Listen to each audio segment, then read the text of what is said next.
Well, I was the little brother, and so we had a 1950 GMC truck, and Leland was the big brother. He had a driver's license, or at least I think he did. I drove that truck before it had a box on it for a while. Yeah, well, but he didn't. Leland didn't like to go to town to take the wheat to town without somebody else along. He didn't like to be left alone, and so he would beg for me to go ride with him.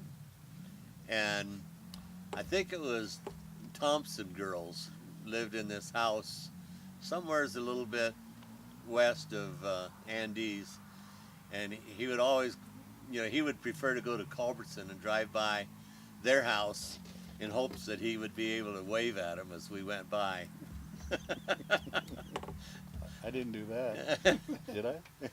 On that same hill or thereabouts, I was moving the Massey 44 from Montana down to North Dakota one time, and I learned that I could push the clutch in going downhill and go faster than it would go, wide open.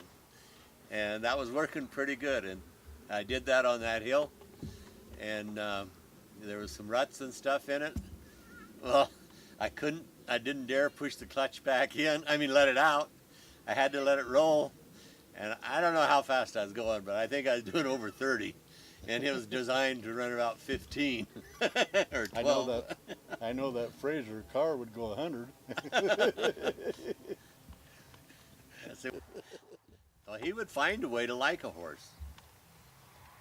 I would get the Ford tractor to go after the cows. That's the way I went too. And then he would run and get the horse. Yeah. And he would climb on it bareback and gallop as fast as he could and get ahead of me and then stop. And he knew I wouldn't run into the horse.